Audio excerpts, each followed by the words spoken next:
माता, हमने आपके पुत्र को प्रत्येक स्थान पर ढूंढा, किंतु वो कहीं नहीं दिखे। ये प्रथम अवसर तो नहीं है जब वो कहीं चला गया है। उसे उचित प्रकार से हम सब मिलकर ढूंढ ही लेते हैं। नंदी, शीघ्रता करो, वैकुंठ जाओ, कोई ब्रह्मलोक में जाकर देखो। संभव है वहीं गया हो। जी माता।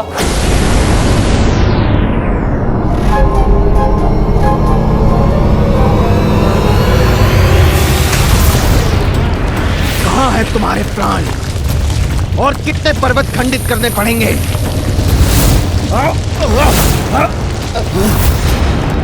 एक एक पर्वत को ध्वंस करने में बहुत समय निकल जाएगा। हमें ये सभी एक ही बार में ध्वस्त करने होंगे, क्योंकि भोर होने पर तो पिताश्री मेरे प्राण अपने समय बुला लेते हैं।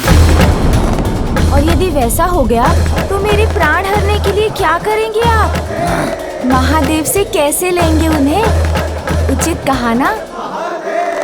नहीं नहीं, यदि तुम्हारे प्राण लेने में उनके समक्ष पहुंच भी गया तो कहीं वो अपना तीसरा नेत्र खोलकर मेरे ही प्राण ना ले लें। तुम्हारा सुझाव उचित है, एक ही बार में सब नष्ट भ्रष्ट कर दूंगा। अपने हाथों से लूंगा तुम्हारे प्राण।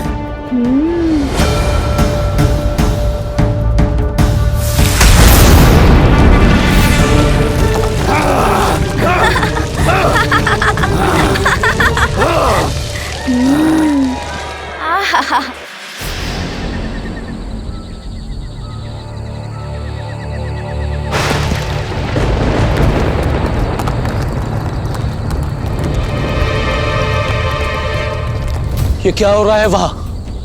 उन पर्वतों से इतना धूम्र कैसे उठ रहा है?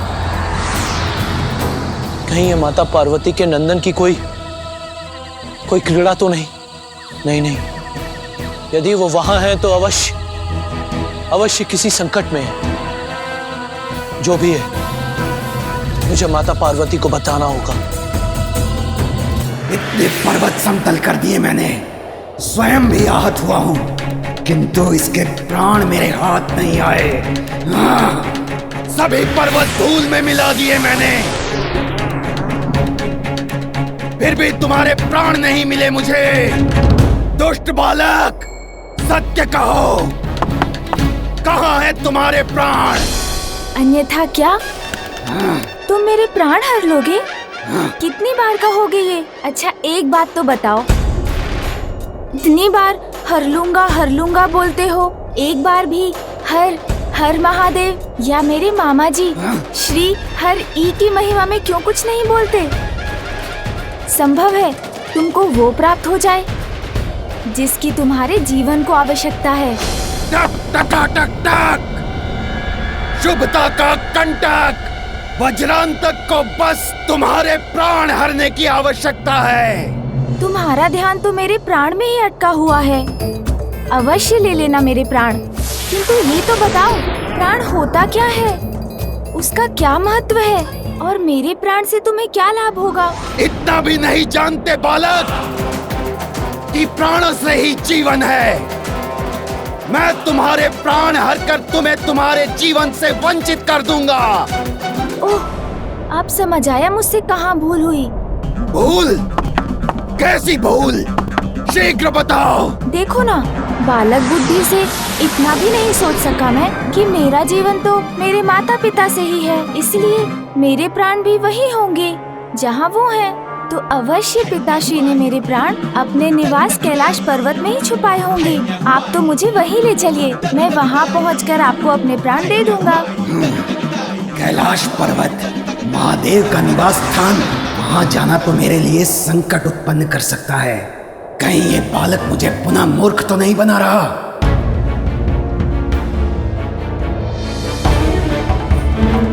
ये बालक तो मुझसे परिहास कर रहा है।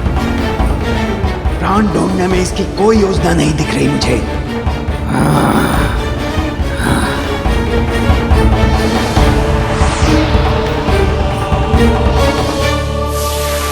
अरे कैलाश तो वहाँ पीछे है, अब कहाँ लिए जा रहे हो मुझे?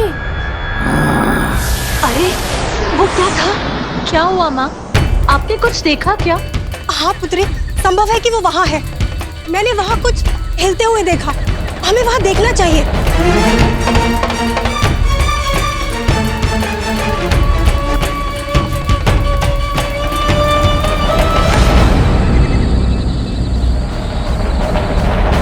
अरे अरे, ये हम किस दिशा में जा रहे हैं? पीछे मुड़ो। अरे कहाँ जा रहे हो तुम? रुको। बहुत दुष्ट है ये बालक। टक टका टक टक बार बार अपनी बातों के जाल में उलझाकर भटका देता है मुझे, किंतु इस बार इसकी बातों में नहीं आऊंगा मैं। नीचे उतरो दुष्ट बालक। अरे तुम क्या कर रहे हो?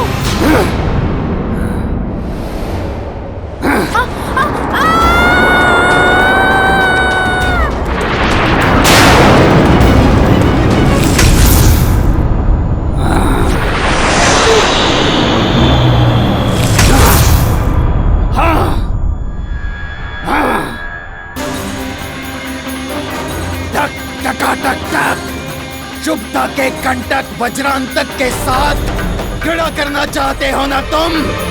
तो आओ, अब करो क्रीड़ा। अब वज्रांतक तुम्हें अपनी क्रीड़ा से परिचित कराएगा। अभी ज्ञात हो जाएगा कहाँ है तुम्हारे प्राण। मुझे इससे बचने के लिए कुछ और करना होगा, अन्यथा ये वास्तव में मेरे प्राण हर लेगा।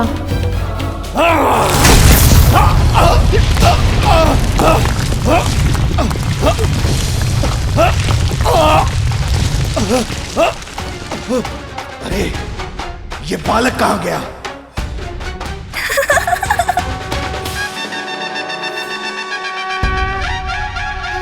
दोस्त, तुम वहाँ हो? हाँ, मैं तो यही हूँ। देखो, तुम्हारी क्रीड़ा बड़ी आनंददायक थी, किंतु विजयी तो मैं ही हुआ, उछलकर ऊपर जो आ गया। चलो, अब क्रीड़ा से तुम्हारा मन भर गया हो, तो अब चले कैलाश। कैलाश नहीं ले जाऊंगा तुम्हें। आज सर्वनाश करूंगा तुम्हारा। ओह, प्रतीत होता है अभी तुम और क्रीड़ा के इच्छुक हो। कोई बात नहीं, मुझे तो उसमें और आनंद आएगा।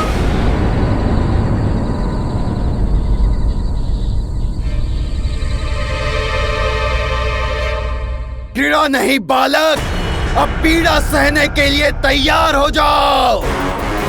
तुम्हें मृत्यु प्रदान किए बिना मैं रुकने वाला नहीं हूँ।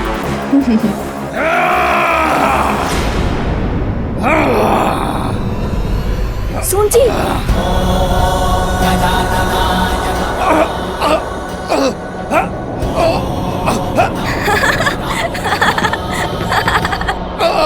अरे ये क्या? ये वायु का झोंका, इससे तो मेरे नेत्र बंद हो रहे हैं। आज दृष्टि बाधित हो गई मेरी।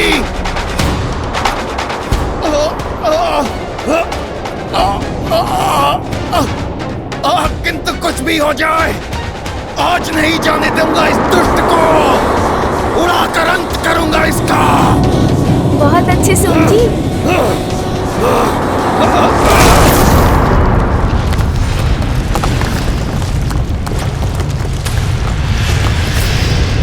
ये कैसी भयानक ध्वनि? मेरा पुत्र सुरक्षित तो है ना? अनेकों आशंकाओं से विचलित हो रही हूँ मैं। अपने पुत्र को पुनः नहीं खो सकती मैं।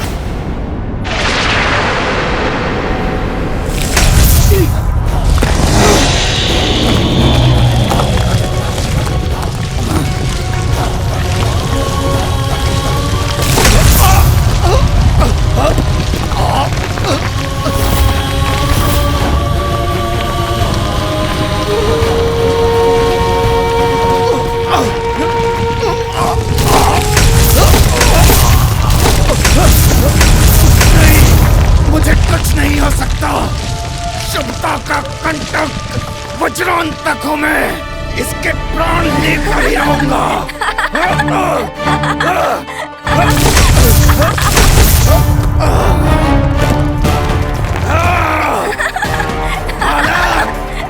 बहुत हुआ तुम्हारा छलावा। अब मैं अत्यंत ही सावधान रहकर तुम्हें पकड़कर मसल कर रख दूंगा।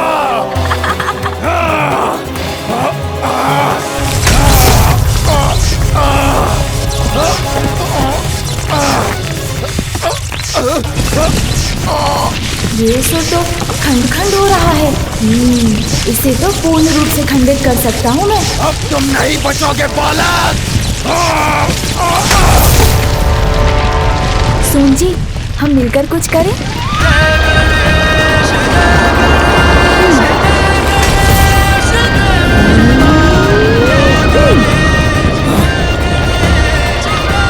ये शिलाएं तो इसने मेरी ओर ही फेंक दी।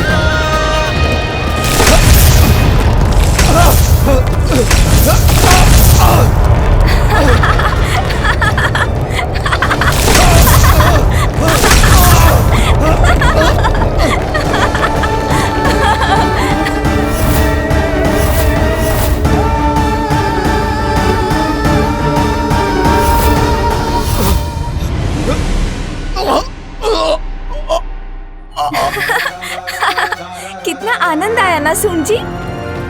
टक टक टक। कैसा है ये बालक? इसने तो मुझे भी चखा दिया। हिलने में भी भय लग रहा है मुझे।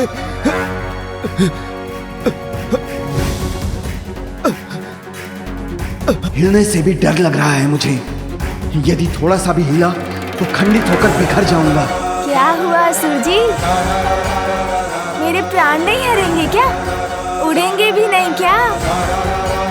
प्रतीत होता है अब तो आपके ही प्राण पखेरु उड़ने वाले हैं।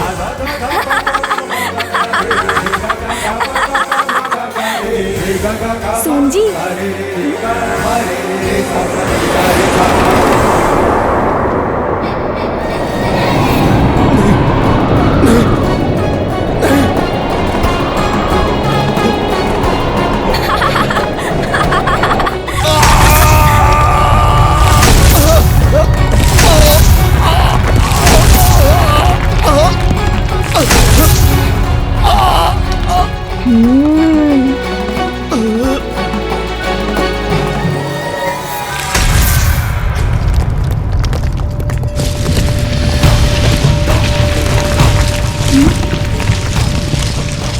अरे ये विशाल शिला तो मेरी ओर ही आ रही है।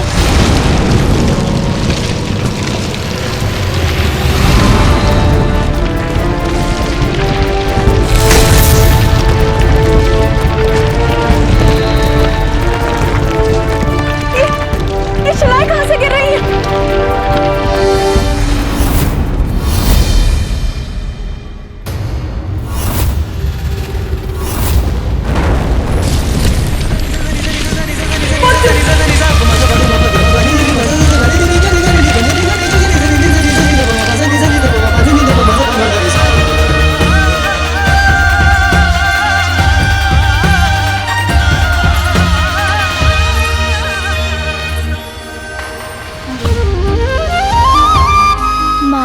यहाँ?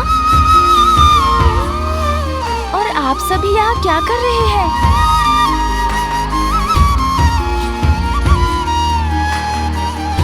क्या हुआ था तुम यहाँ कैसे पहुंच गए? मैं कुछ नहीं बोलूंगी पुत्री, किंतु उचित है, चुप रहूंगी मैं कुछ नहीं बोलूंगी। चलो पुत्र, कैलाश वापस चल।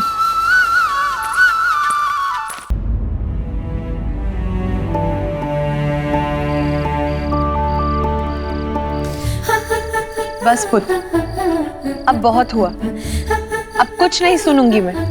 शांतिपूर्वक सो जाओ, अन्यथा मैं दंडित भी कर सकती हूँ तुम्हें। कल का दिवस अत्यंत महत्वपूर्ण है और मुझे अनेक कार्य भी करने हैं कल। क्यों माँ, ऐसा क्या होने वाला है कल? कल तुम्हारी छठी और नामकरण संस्कार की तिथि है। इतना कार्य, इतने प्रबंध, इतनी सारी व्यवस्था करनी है मुझे। मेरा नामकरण माँ? हाँ पुत्र, कल तुम्हें तुम्हारा शुभ नाम प्राप्त होगा।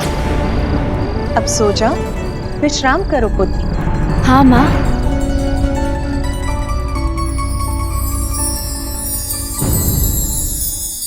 आप सभी को प्रणाम। आप सब अभी भी यहाँ हैं? आप सभी को तो विश्राम करना चाहिए था। कल भोर में हमें यात्रा जो करनी है। यात्रा? कैसी यात्रा सची? कहाँ जाना है हमें? आप भूल गए स्वामी, कल पार्वती नंदन की छठी और उनके नामकरण के उत्सव का आयोजन है। हमारा जाना आवश्यक है। देवी पार्वती के पुत्र की नामकरण की तिथि है, तो आप क्या चाहती हैं? हम समस्त देवता अपने कार्यों को छोड़कर उस गजमुख के नामकरण में पहुंच जाएं।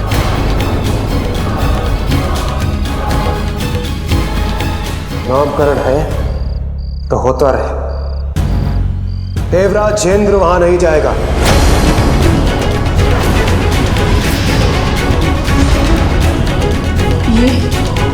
ये स्वामी क्या कह रहे हैं?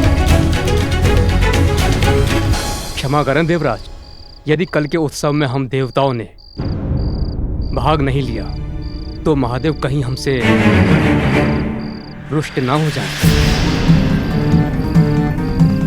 स्वामी, देवादिदेव महादेव और आदिशक्ति माता पार्वती को पुत्र की प्राप्ति हुई है। उनके साथ हमारे लिए भी ये आनंद का कारण है। महादेव और माता पार्वती के आनंद में हमें भी सम्मिलित होना चाहिए, अन्यथा महादेव रुष्ट हो जाएंगे। अगर मैं नहीं गया तो रुष्ट हो जाएंगे महादेव। वो गजमुख भोलेनाथ और माता पार्वती का पुत्र है, और यही मेरी विवशता भी। इसलिए मुझे उस गजमुख के नामकरण में जाना ही होगा। इस आनंद उत्सव में भाग लेने को स्वामी अपनी विवशता क्यों बता रहे हैं? देवराज को क्या हुआ है? वो महादेव और माता पार्वती के आमंत्रण को अस्वीकार करने का विचार भी कैसे कर सकते हैं? महादेव के आमंत्रण को अपनी व्यवस्था बताना तो विपत्ति को आमंत्रित करने के समान है। व्यवस्था का आभास हो रहा है देवराज को कैलाश जाने में। कहीं ये किसी आगामी संकट की पूर्व सूचना तो नहीं?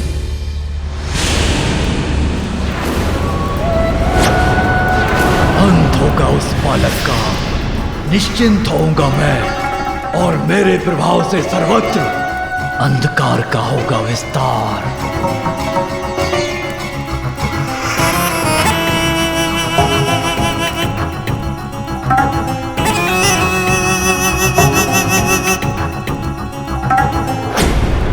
क्या समाचार लाए हो? वज्रांतक सफल हुआ ना? समाचार शुभ नहीं है। सुप्ता के कंटक वज्रांतक का अंत कर दिया उस दुष्ट बालक ने।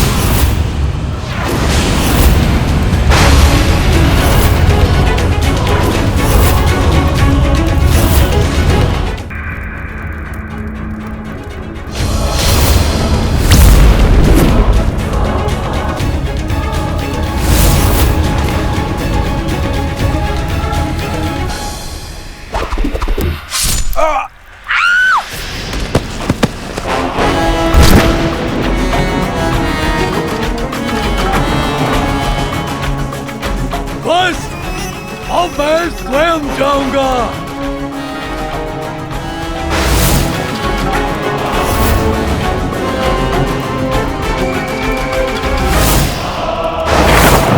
जीवन अमिट है मेरा, मिटा दूंगा उन्हें जो विघ्न बनेगा मेरे जीवन का। स्वयं कैलाश जाऊंगा मैं और मसल के रख दूंगा उस बालक को, अंत कर दूंगा उसका। वज्रांतक का वध करने वाले महादेव के पुत्र बाण।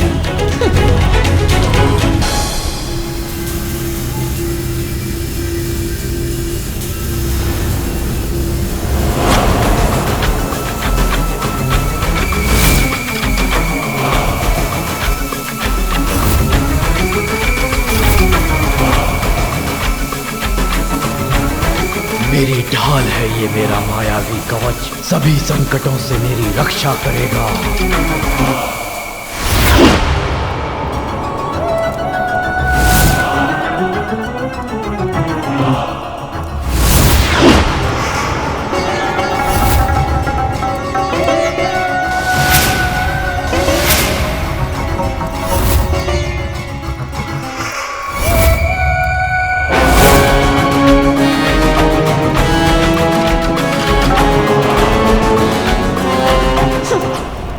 शक्तिशाली है, मायावी है सिंदूरा, किंतु इसकी मूर्खता इस मृत्यु के अंधे कुएं में ढकेलने जा रही है। कितने भी कवच धारण कर लो, कैसे भी खड़ग उठा लो, किंतु ब्रह्मदेव के वचन नहीं झुटलाए जा सकते। उनके शाप के अनुसार वो बालक अवश्य इसका अंत करेगा।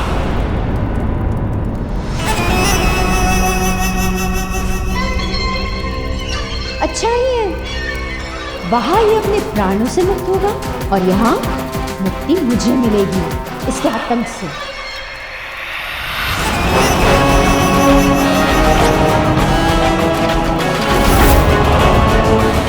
हाँ, ये रुक क्यों गया?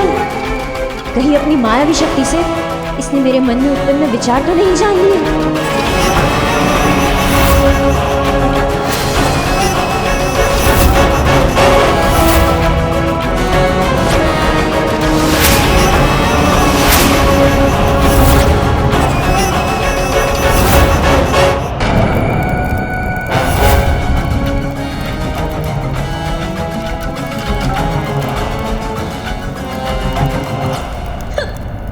शक्तिशाली है, मायावी है सिंदूरा, किंतु इसकी मूर्खता इसे मृत्यु के अंधे कुएं में ढकेलने जा रही है। ब्रह्मदेव के वचन नहीं झुटलाए जा सकते। उनके शाप के अनुसार वो बालक अवश्य इसका अंत करेगा। अच्छा ही है, वहां ये अपने प्राणों से मुक्त होगा और यहाँ मुक्ति मुझे मिलेगी इसके आतंक से।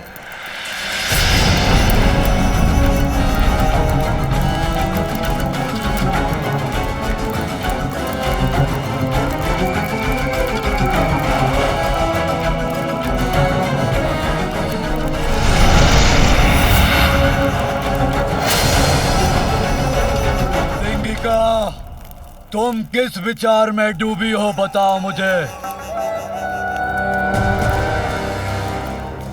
कभी कभी किसी का अनुचित विचार ही उसके संहार का कारण बनता है।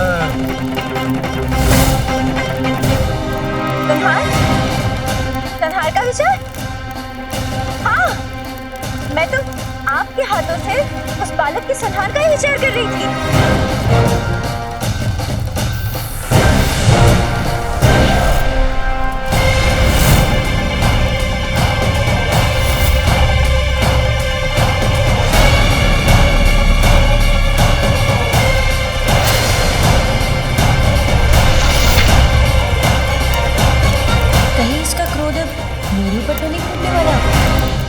कभी कभी मन में उपजे विचार पर पुनः विचार करके कोई कार्य करना चाहिए।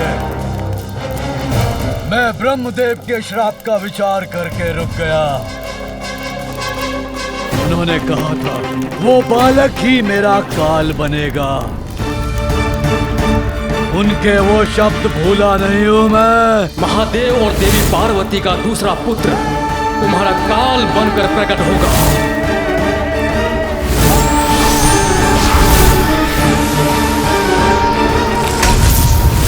संकट के मुख में स्वयं को प्रवेश करना मूर्ख का स्वभाव होता है और सिंदूरा मूर्ख नहीं है। इसीलिए उचित तो यही होगा कि मैं कैलाश और उस बालक से उचित दूरी पर रहूं। प्रतीत होता है सिंदूरा ने कैलाश जाने का विचार त्याग दिया है। मुझे कुछ करना होगा इसके लिए। समस्या है तो समाधान अवश्य होगा। सिंदूरा इस समस्या का उपाय अवश्य ढूंढेगा। अवश्य अंत होगा उस बालक का। तब तक धैर्य रखो पुड़िया सिंगिका, शांत रहो।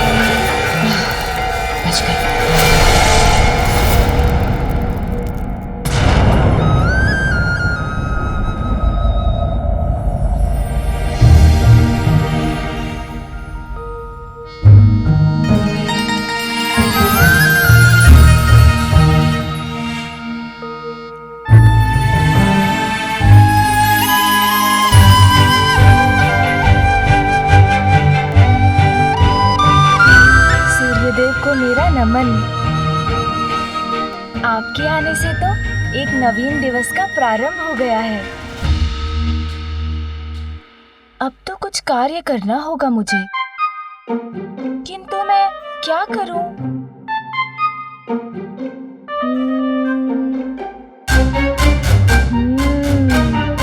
अरे हाँ, मेरे खिलौने।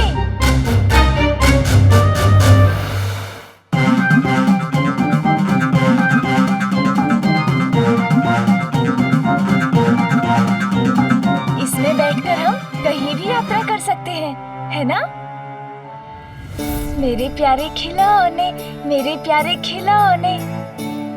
पुत्र, माँ,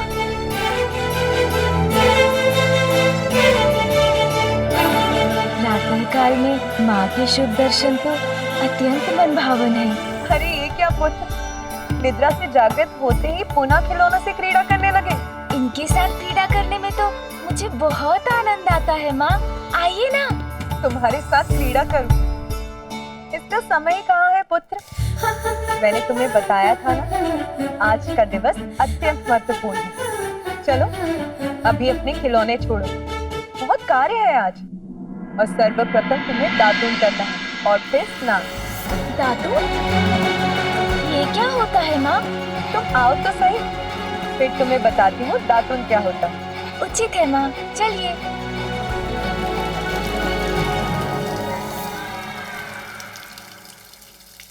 ये तो बहुत मनोरम दृश्य है माँ। क्या प्रातः उठकर इस दृश्य का आनंद लेना ही दातून करना कहलाता है? कितने प्रश्न है तुम्हारे पास पुत्र, कैसे सबका उत्तर दोगी? ये वृक्ष देख रहे हो, ये नीम का वृक्ष है पुत्र। इसकी छाल, पत्तों और फल में अनेकों औषधियां निहित हैं, जो हमारे शरीर को निरोग रखती हैं। और इसी की टहनी को दातून कहते हैं पुत्र। ये देखो, ये है दातून। प्रातः इसे करने से दंत और उसको आधार प्रदान करने वाले मसूड़े स्वस्थ रहते हैं पुत्र, और मुख को भी स्वच्छ करता है। देखो पुत्र, ऐसे। अब तुम करो। माँ, ये तो बहुत कड़वा है। हाँ पुत्र, कड़वा तो है, किंतु प्रतिदिन करोगे तो तुम्हें इसका अभ्यास हो जाएगा, फिर इतना कड़वा नहीं प्रतीत होगा। और इसका कड़वापन तुम्हारे जीवन में स्वास्थ्य की मिठास घोल देगा पुत्र। चलो अब बिना मुख सिकोड़े शीघ्र दातून करो। अच्छा माँ, करता हूँ। आपका आदेश तो नहीं टाल सकता ना? पार्वती, तुमने हमें बुलाया? हाँ सखियों, अपने लाडले मेरे पुत्र को स्नान तो करवा दो।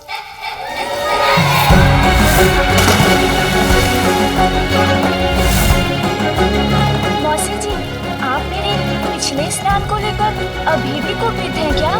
किंतु उसमें मेरा क्या दोष? मैं जल में कूदा तो पानी आप पर छिटक कर आ गया। अच्छा, आज सावधानी से कूदूंगा कुंड में।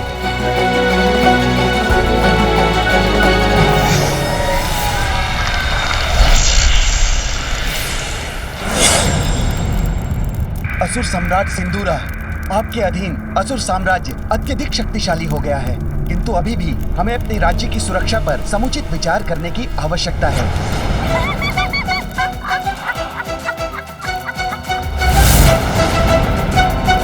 ऐसी कौन सी बात है जिस पर तुम्हारी हंसी फूट रही है बुढ़िया सिंगिका? मंत्री जी, आप यहाँ से जाइए।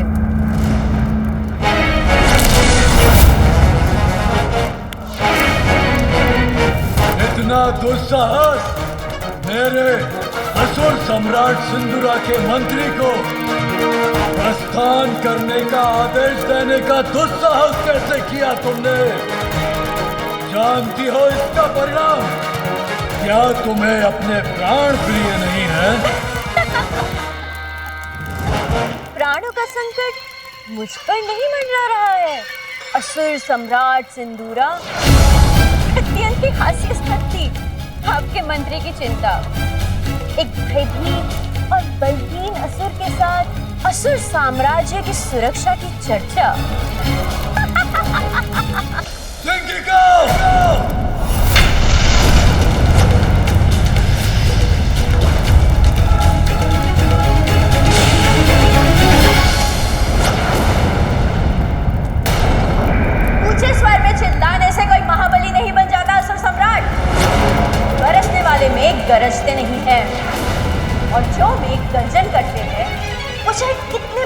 शक्तिशाली क्यों ना हो, हवा का एक छोटा सा झोंका भी उन्हें उड़ा के ले जाता है। एक छोटे से बालक से भयभीत होने वाले असुर सम्राट की गर्जन भी उसे गरजने वाले मेघ के समान है। क्योंकि मेरे समक्ष जो ये सिंदूरा खड़े हैं, ये वो नहीं है जिन्होंने गज बुखासुर जैसे भयावह असुर को पराजित किया था। स्मरण कीजिए असुर सम्राट, स्मरण कीजिए।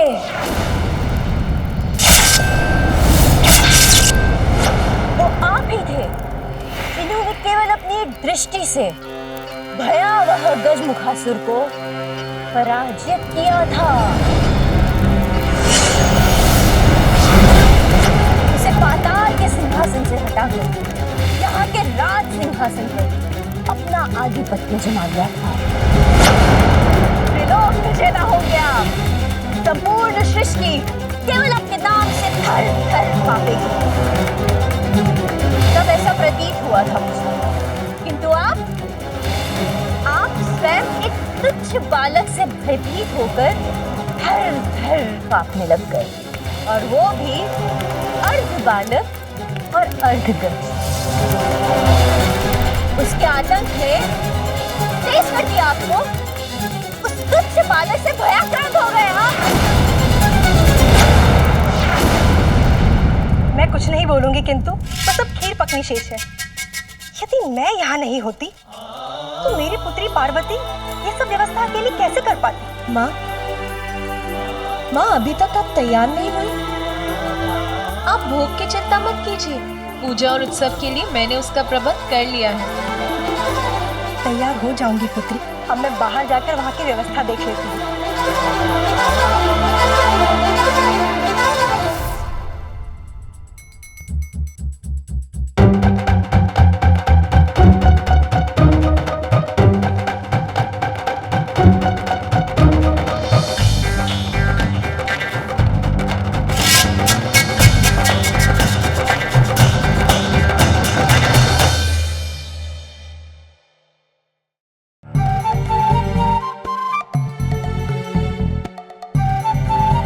कोई सजावट नहीं, न कोई पुष्प, न कोई रंगोली। और ये गण तो ऐसे बुहार रहा है जैसे इसको किसी ने भारी दंड दे दिया हो।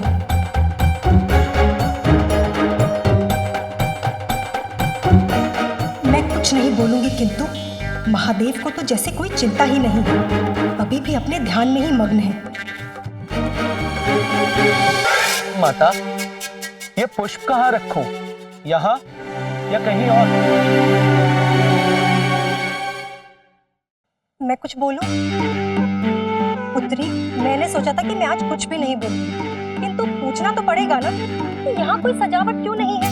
ना कोई मंडप, ना तोरण और ना ही पुष्पों की लड़ियां, कुछ भी नहीं है ना माता। आप तनिक भी चिंता ना करें, हमने समुचित व्यवस्था कर ली है। देखिए, यह गण कितनी तत्परता के साथ इस स्थान को स्वच्छ कर रहा है। बस वो होते ही हम दोनों इन पुष्पों से इस स्थान की सजावट कर देंगे। नंदी, आज सभी देवी देवता, यक्ष, गंधर्व आदि इस उत्सव के लिए यहाँ पधार रहे हैं और तुम इतने ही पुष्प लेकर आए हो। किंतु माता, देवी देवता तो प्रतिदिन महादेव के दर्शन के लिए आते हैं। उनके आगमन पर हम कभी भी कैलाश को पुष्पों से नहीं सजाते। मैं कुछ नहीं बोलूंगी, किंतु आज कोई छोटा मोटा उत्सव नहीं है। पार्वती नंदन के नामकरण का उत्सव, भव्य उत्सव है। पुत्री पार्वती, तुम्हारी छठी और नामकरण के समय सारा राजभवन चमक दमक से जगमगा उठा था। ऐसा प्रतीत होता था जैसे हीरे और अन्य रत्न जड़ दिए गए। इतना भव्य उत्सव था, ऐसी सजावट कि जिसे आज भी विस्मय से स्मरण किया जाता है। किंतु यहाँ देखकर तो ऐसा प्रतीत हो रहा है कि कुछ भी विशेष होने वाला ही नहीं। कितने से पुष्पों से सजेगा ये भवन?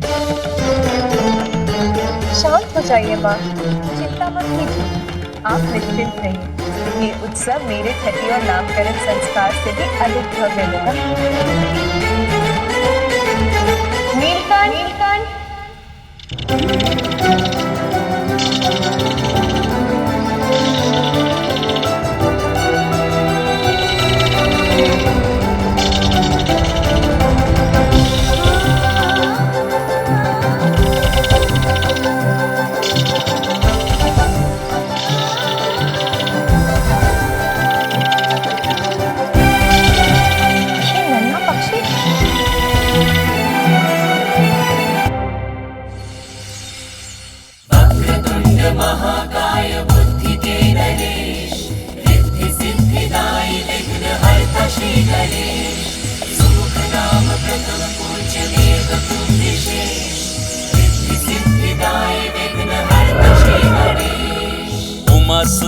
जन्मोत्सव के लिए सज रहे कहीं सुमन कहीं जले दिए। नीलकंठ पंछी सिंहराज की लहरी सज्जित कैलाश कर रहे हैं सभी। रंगोली तोरण और पुष्प लड़ी गण प्रसन्न मैना अचंभित खड़ी। सारे जीव पूर्ण सामर्थ्य से व्यस्त शुभ कार्य में सृष्टि जुट गई समस्त।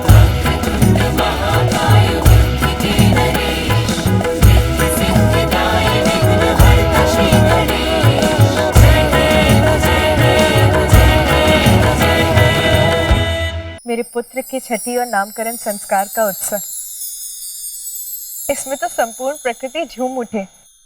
वो ही उत्सव की संपूर्ण व्यवस्था करे, ये तो मेरी प्रबल इच्छा थी।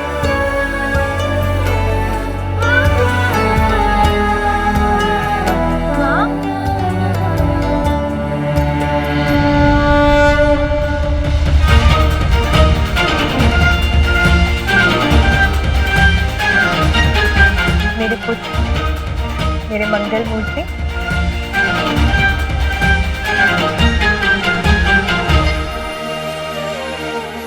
देखा माँ, आपके पुत्र ने स्नान कर लिया, स्वच्छ हो गया मैं।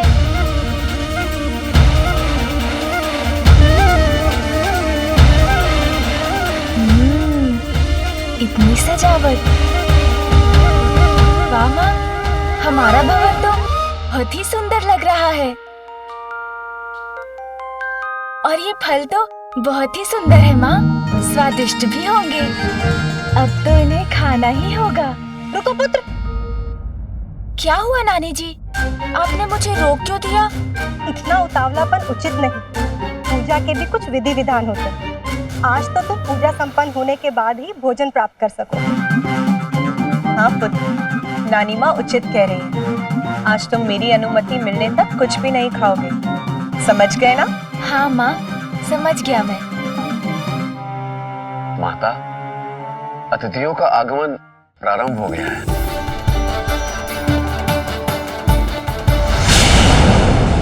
बोल रही हो बुढ़िया सिंगिका, वो बालक महादेव और देवी पार्वती का पुत्र है। और आप भूल रहे असुर सम्राट सिंदूरा, क्या ब्रह्मदेव के पुत्र है। उन्होंने स्वयं अपने पिता सृष्टि के रचयिता ब्रह्मदेव को भी भयभीत कर दिया था। क्यों ना मैं आपको ही अपनी भुजाओं में आबद्ध करके देख लूं कि आपकी ये दी हुई शक्तियां प्रभावी है भी या नहीं। उचित कह रही हो तुम सिंगिका, ब्रह्मदेव का श्राप है तो क्या हुआ, उनका वरदान भी तो प्राप्त है मुझे। अपनी भुजाओं में भरकर मसल के रख सकता हूँ अपने शत्रु को मैं। शत्रु के मस्तिष्क पर नियंत्रण पाकर उसका अंत कर सकता हूँ मैं पुत्र हूँ ब्रह्मदेव का, और वो तुच्छ बालक मेरा सामना नहीं कर सकेगा। वध करूंगा मैं उसका।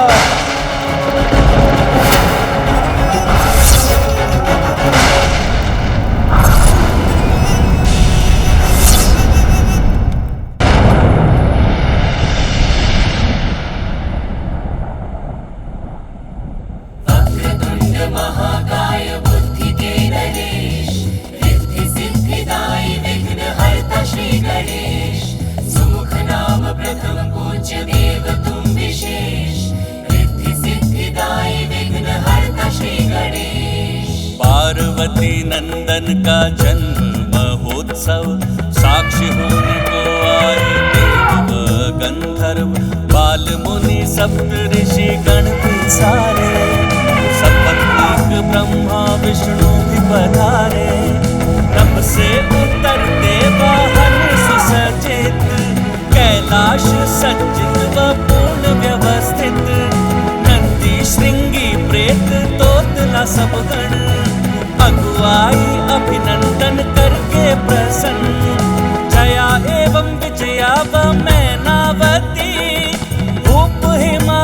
साथ द्वारे खड़ी।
विद्या सुखदाता धन्य कुमारो दर्शन बेरा मन रमता।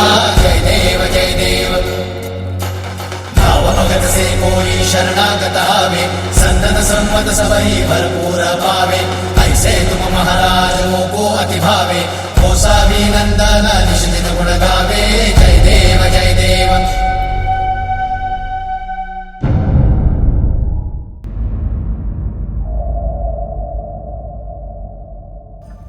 ऋषि भृगु संस्कार आरंभ करें।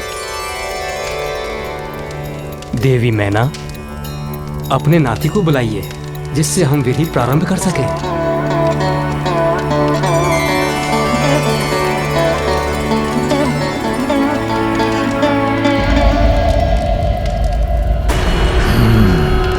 तो अब वो दुष्ट मेरे समक्ष तो आएगा।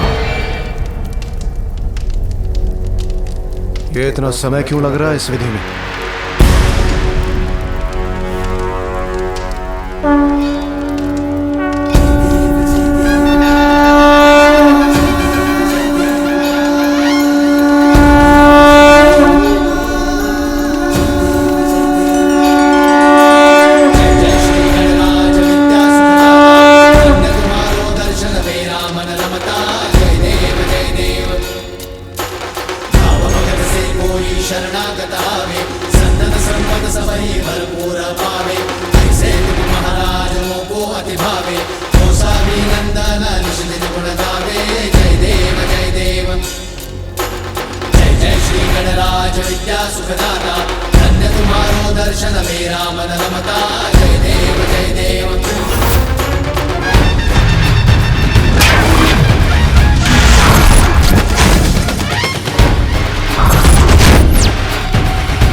स्पष्ट नहीं देख पा रहा हूं उस बालक को मैं।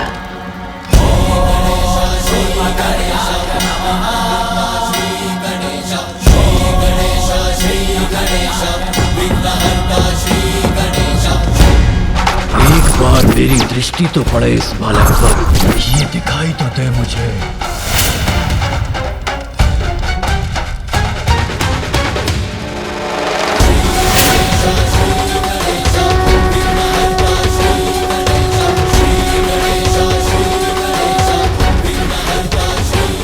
वो बालक, ये तो इतना छोटा और दुर्बल है। मैं व्यर्थ चिंता कर रहा था।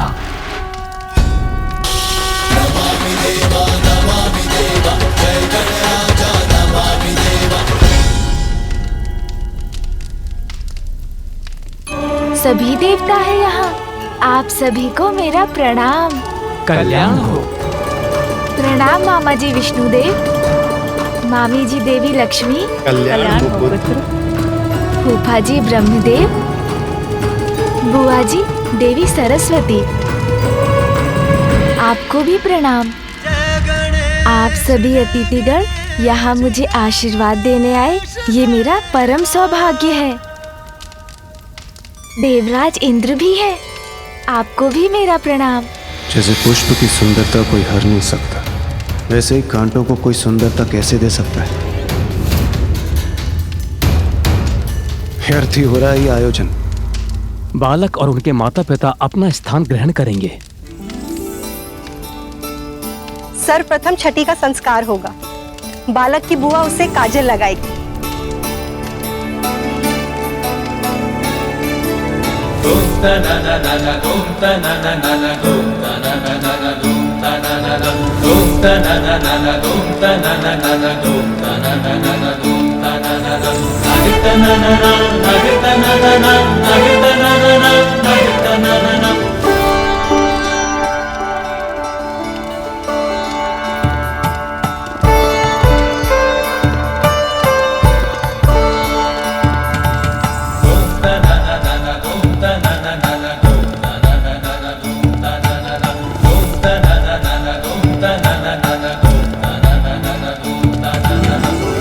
अब बालक का नामकरण होगा। अरे अरे, उससे पूर्व मुझे नेक लेना है बालक के पिता से।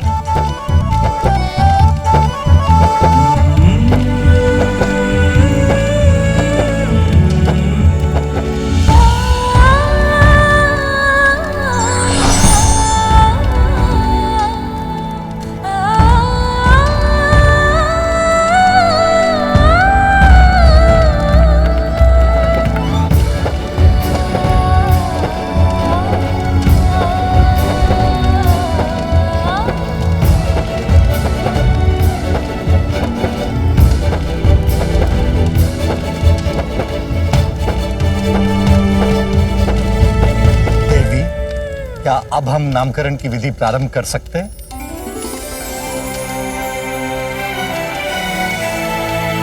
मेरे पुत्र को नाम प्राप्त होगा।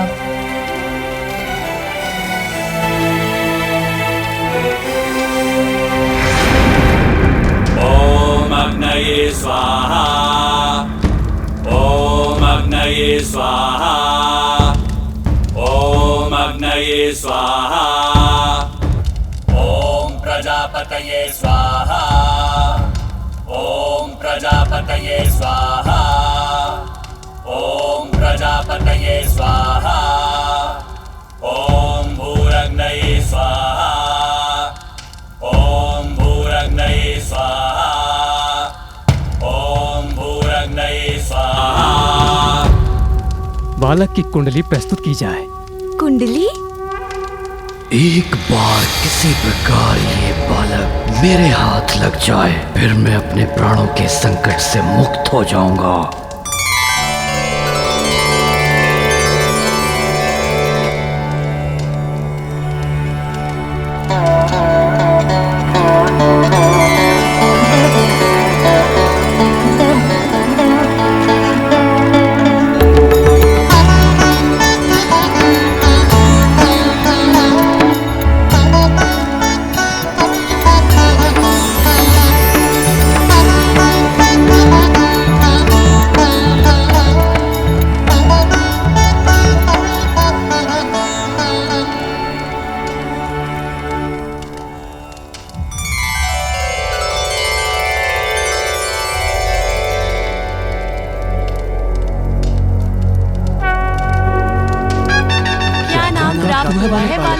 क्या नाम दिया गया उसे? अभी पता चल जाएगा पार्वती नंदन का क्या नाम है।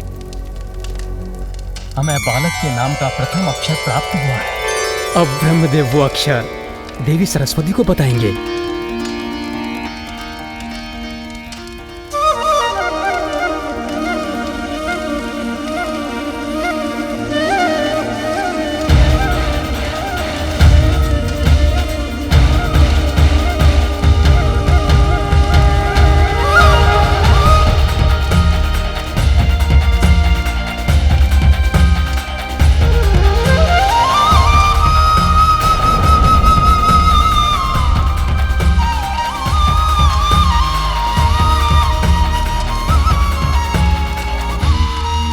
मेरे पुत्र के नाम का प्रथम अक्षर है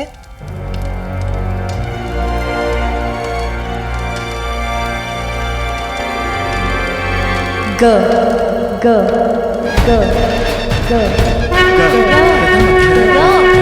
अक्षर है ग निकला है। ग से नाम प्रारंभ होगा।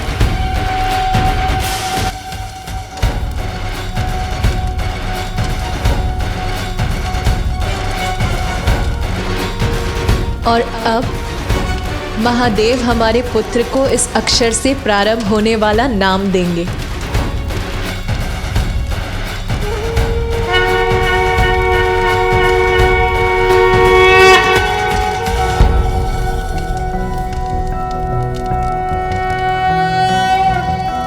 कोसि कदमोऽसि कस्यासि को नामासि यस्य ते नामा मन्महीयं त्वा सोमेनाति त्रिपाम् भूर्भुवस्वः सुप्रजा प्रजाभिः स्याथं सुवीरो वीरः सुपोषपोषः ॐ कोऽसि कदमोऽस्येषोऽस्यमृतोऽसि आहस्पत्यं मासं प्रविश गजानन।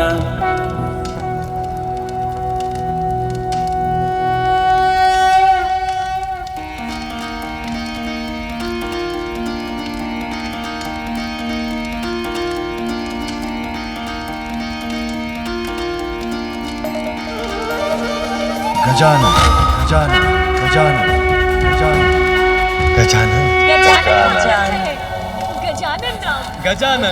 गजानन गजानन नाम गजानन गजानन गजानन गजानन गजानन गजानन गजानन गजानन गजानन गजानन गजानन गजानन गजानन तुम गजानन हो पुत्र।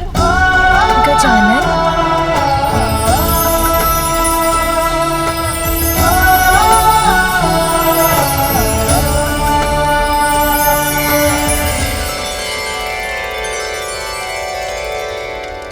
बालक त्वमायुष्मान वर्चस्वी तेजस्वी श्रीमान भूया।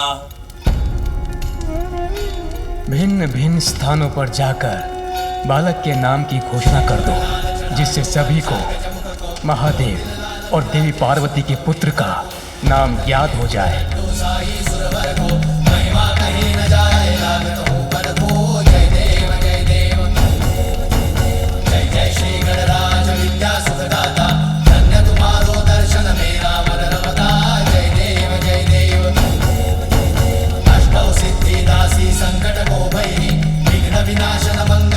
आप सबको मेरा प्रणाम।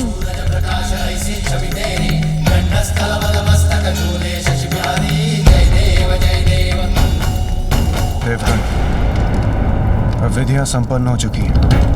हम देवताओं को यहाँ से प्रस्थान करना चाहिए। अब यहाँ रहकर कोई लाभ नहीं है।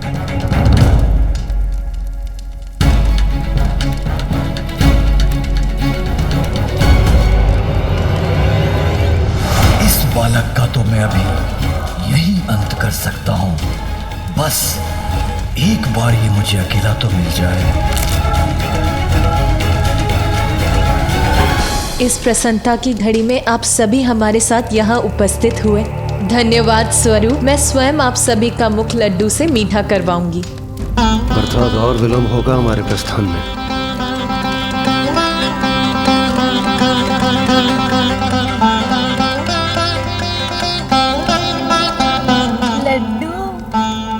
सुंदर नाम मिला है बालक को। हाँ, गजानन को सुनने में भी कितना अच्छा है। मुख तो अवश्य मीठा होना चाहिए। इतने आनंद की बात जो है, हाँ, आज है इतने आनंद का अवसर। भूख के कारण मेरा उदर अब ऐसी ध्वनि उत्पन्न कर रहा है। मुझे भोजन चाहिए माँ। माँ किधर गई?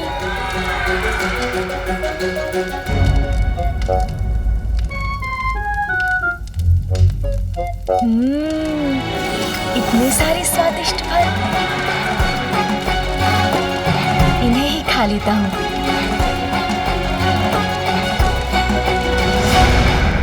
अब ये बालक एकाकी कहाँ जा रहा है?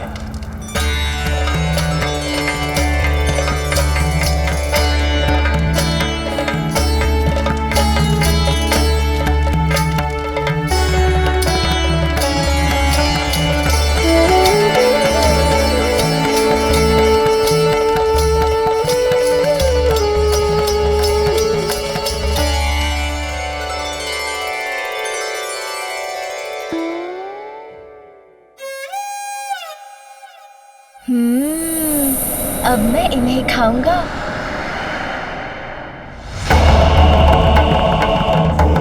अरे ये किसकी परछाई है?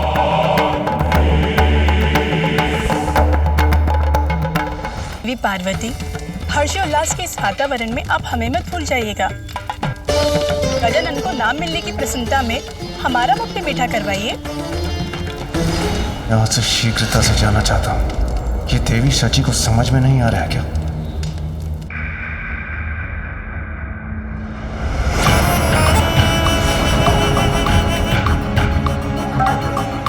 ये कौन है? मुखमंडल सौम्य है, किंतु नेत्र ऐसे है जैसे ज्वाला धधक रही हो उनमें। जो भी है विचित्र हैं। विचित्र गजमुख बालक है ये, इसीलिए दुर्बल ही होगा। महादेव और देवी पार्वती का दूसरा पुत्र तुम्हारा काल बनकर प्रकट होगा।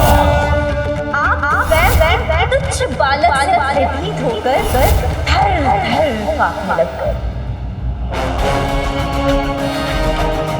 उचित कहती थी बुढ़िया सिंह का, व्यर्थ ही चिंतित था मैं इसे लेकर। पल भर में मिटा दूंगा मैं इसे।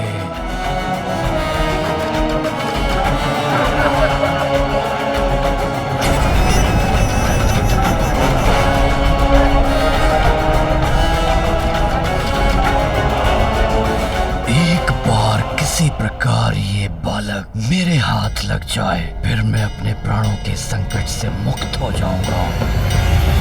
कौन है आप? और मुझे ऐसा क्यों प्रतीत हो रहा है जैसे आपके मन में अनेकों विचार आकार ले रहे हो मुझे देखकर? तुम्हारी मृत्यु हो मैं, ये तुम्हें अभी ज्ञात हो ही जाएगा, किंतु उसके पूर्व तुम्हें यहाँ से हटाने का उपाय ढूंढना होगा मुझे।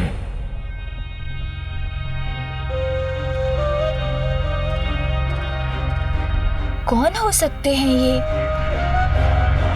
मिल गया मुझे उपाय इस बालक के ध्यान को भटकाने का। ओह, तो आपकी भी दृष्टि इन्हीं फलों पर है। देखिए ना कितने फल है यहाँ, किंतु चुनाव करना कितना कठिन हो रहा है। मेरे मन में बस यही विचार आपस में संघर्ष कर रहे हैं कि मैं लाल फल चुनूं या हरा।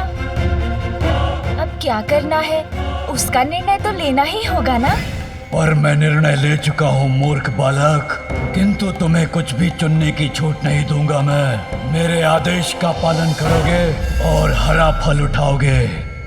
हरा फल।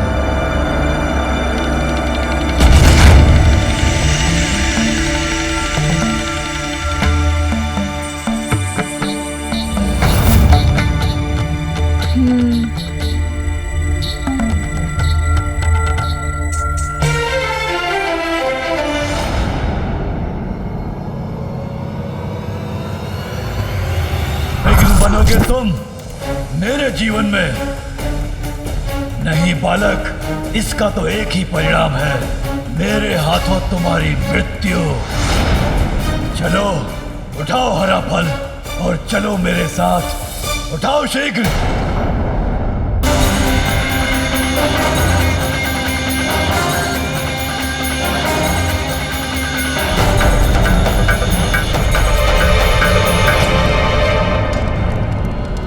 देवी पार्वती, किसका स्वर था ये? किसने पुकारा मुझे? देवी वजनी, शनिदेव?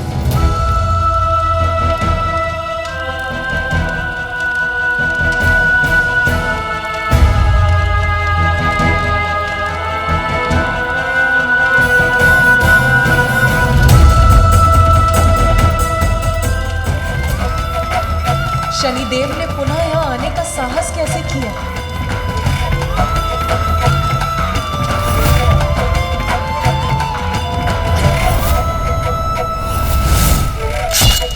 ठहर जाइए, किसी को भी भीतर जाने की अनुमति नहीं है।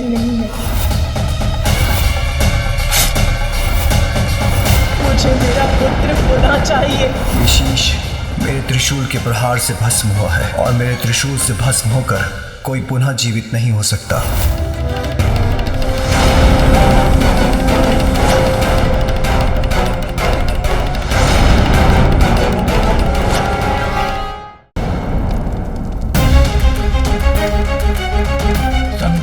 कोई स्थान नहीं है। अब तुम्हें वही फल उठाना होगा जिसका चयन मैं कर चुका हूँ। उठाओ हरा फल, उठाओ बालक।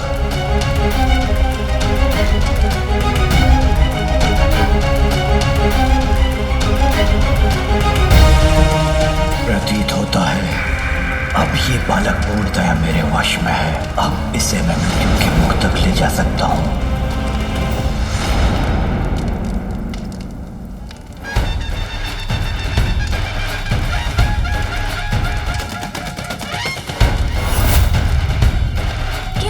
आपने तो मुझे बताया ही नहीं कि आप कौन हैं। ये तो मुझसे प्रश्न पूछ रहा है, अर्थात इसका मन मेरे नियंत्रण में नहीं। अच्छा बताइए ना, आप तो अवश्य मेरे नामकरण के उत्सव में भाग लेने आए होंगे, है ना? आपके यहाँ आने के लिए धन्यवाद। देखिए ना, मैंने तो अपना फल चुन लिया, किंतु उसका क्या लाभ? किंतु जब तक मुझे माँ अनुमति नहीं देती तब तक मैं कैसे कुछ खा सकता हूँ?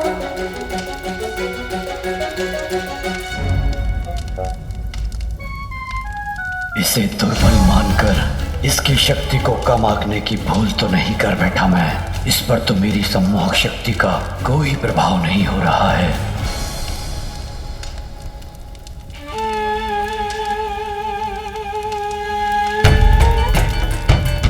माता मुझसे बहुत बड़ी भूल हुई थी, मुझे क्षमा कर दीजिए। बड़ी कठिनाई से मैं यहाँ आपके समक्ष आकर क्षमा मांगने का साहस जुटा पाया हूँ। माते, मुझे क्षमा कर दीजिए। आपने तो मुझे उसी रात्रि दंडित कर दिया था माते, जिसके कारण आज तक मेरा पाप पीड़ा से ग्रस्त रहता है। माता है आप, माता का हृदय तो अत्यंत विशाल होता है, अपनी संतान की अनेक भूलों को भी क्षमा कर देता है। तो आज अपने पुत्र के नामकरण संस्कार के दिवस क्या आप मुझे क्षमादान नहीं देंगी माते?